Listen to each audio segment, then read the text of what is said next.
This video is not meant to make anybody mad, but I apologize if it does. La la la, clicky keyboard noises, la la la, keyboard noises. So in my last video, I made a comment that, upon review, kind of took me by surprise. Covenant Communications. That makes it sound like it's going to be a Jesus book. I didn't even realize I'd said it until I was editing the video, but anytime that I have like a gut reaction to something that I don't fully understand, I've been trying to reflect on why.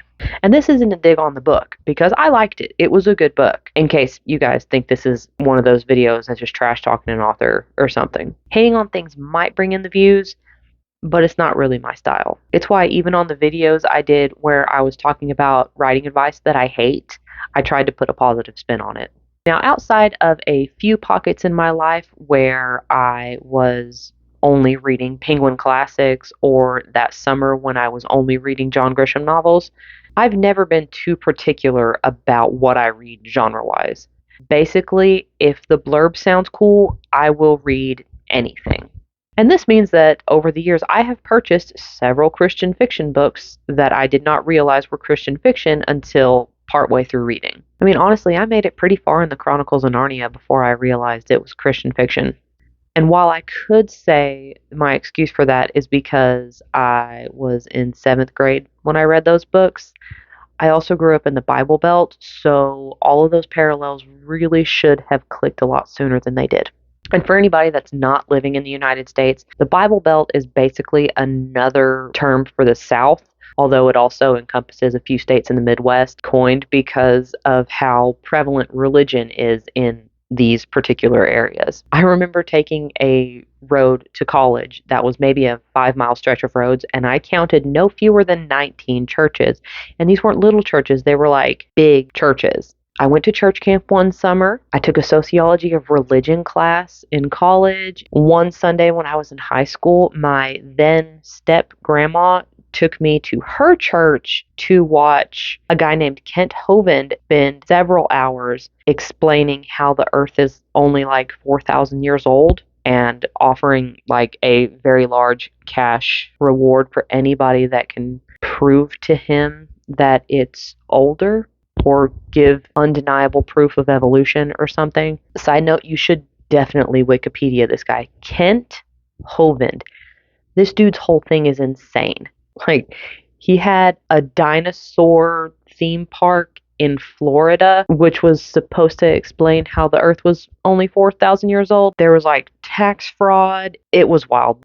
So I am no stranger to organized religion, or at least like the fringe conservative parts of religion. But I also have a basic understanding of several religions because I have done coursework in it. And all that said, I'm not religious. I don't have any religious trauma that I could speak of.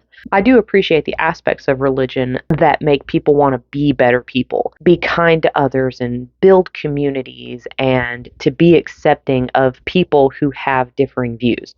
Big caveat being that those views are not hateful and discriminatory in nature.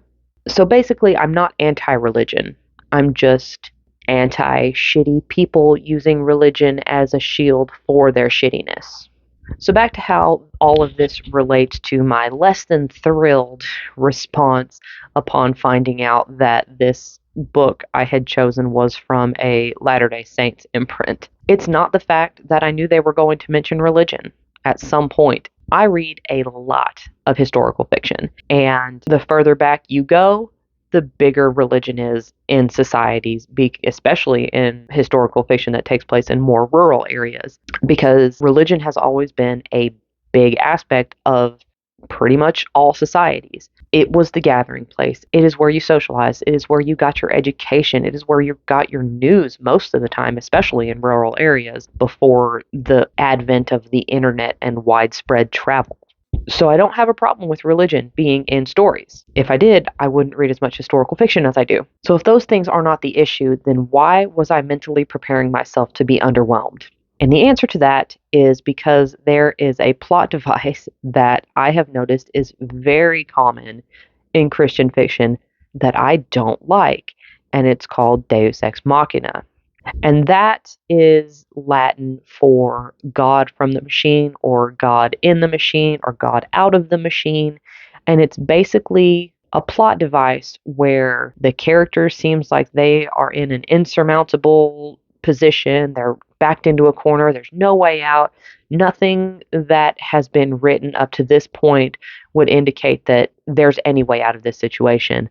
And all of a sudden, something swoops in and saves the day, and it's a magical fix that solves everything, and it just takes away from the agency of the characters, and it cheapens the story itself. Honestly, it just feels kind of like lazy writing, and it feels like you couldn't figure out what to do, so you just went boom, everything solved. Most often, when I see it in Christian fiction, it is done in the form of bibliomancy, and that is basically using sacred texts like the Bible or the Quran or any other like sacred text, or prayer books or something like that, to divine advice or guidance or predictions about the future or an issue that you're dealing with right now. So, for example, what I see most often in Christian fiction that kind of makes me roll my eyes and is what typically leads me to being, oh, great, is one of the main characters is either having a crisis of faith, or maybe it's a romance, and they're just not sure if their love is worth fighting for, or if they can overcome all of their difficulties or whatever is holding them back. And then they look onto their nightstand, and wouldn't you know it, the family Bible is propped open to a random page, and they just look at it, and there's this verse that they interpret it, and it's just all it took for you to overcome all of your struggles was to read a sentence from a book. Any characterization, any strength or resilience that the character has shown thus far just seems like it's gone. I don't know how to properly phrase it right now, but it feels like an insult to the character that the author has created to just have them solve that problem with a Bible verse. It's just not satisfying. It's not a satisfying conclusion. I just don't care for it. I have seen it in other books, but I most frequently see it in Christian fiction, to the point where when I find out it's a Christian fiction, I assume at some point that's going to happen.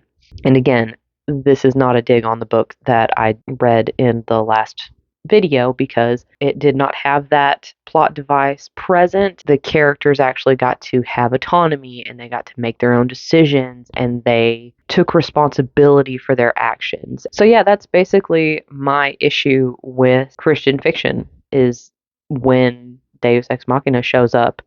It's not anything deeper. It's not religious trauma. It is not, I have an innate disdain for religion. It's not that I assume it's worse written of a genre than another type of book. I don't fault a book for living up to its genre conventions. I do judge it for cop-out plot devices. I do fault a story for not being a strong story, or using contrivances to get them out of a pickle. So yeah, it basically boils down to Deus Ex Machina, and I don't like it. And for anybody who's wanting any cat updates, Willow had to get her collar put back on because she can't be trusted. She had her unsupervised time until she abused it, so we went ahead and put the collar back on. The other cats are doing well. Now that the weather is starting to get nicer here, Friday has taken to running out the backyard as soon as anybody opens that back door even a little bit too wide. When it gets too warm for him, he does come back in. I'm very excited for my vanilla extract to be ready. I am extremely impatient. I do a lot of baking, and I want to use my own vanilla already.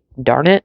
I accidentally let this little tablet die. I pretty much only use it for script writing and for writing my book when I can't make it back here. I accidentally lost it for a couple of weeks, and when I finally found it, the battery was dead, and I thought it was going to be a quick thing to just charge it up for a couple hours. It took 2 days. I'm pretty sure it's just because it's a really old tablet. I probably need to get something new for it, but it's not in the budget. I'm going to start a garden this year. I just started doing the seedling dudes, like just put them in the little seed starters. So hopefully they will germinate, and then in a few weeks I can plant them into my little containers. I'm very excited about that. My bookshelf is almost done. That room is almost fixed. When I finally get that done and I get everything put back out of the basement and onto those shelves, I will do a brand new book tour. And I think that's all of the updates I have. Back to our regularly scheduled programming. Thanks for sticking around and listening to me talk about my issues with certain aspects of certain types of books. Hopefully, you have made it this far before you decided to leave a comment. I am not anti Christian fiction, I am just anti Deus Ex Machina. Since we're talking about Christianity, I thought we would make a little pivot into witchcraft. And I recently found out that Scotland has approved a new plaid to commemorate and honor all the people who were tried and convicted and lost their lives due to the accusations of witchcraft. I thought that was really cool. I believe the people responsible for getting that up to the proper authorities are still working on an official apology for the trials. If I hear more about it, I'll let you know. My name is Jennifer McPeak. I am a currently unpublished author working on a few different projects. The current one is a pirate fantasy adventure with romantic elements based on Captain Hook. If you would like to follow me along on my writing and publishing journey, and I would love if you did, I post new videos every other Wednesday. I talk about reading, writing, arts and crafts, genre convention, plot devices, anything that I think sounds interesting. Let me know in the comments what you're up to, what you thought about this video. If you disagree with my take on Deus Ex Machina, let me know. I hope these comments do not become like hateful or anything. I do not want that to happen. I'm not trying to hate on anybody. I just wanted to share my opinion. I hope you enjoy the rest of your day, and I will see you next time. Later. La la la, clicky keyboard noises. La la la, keyboard noises.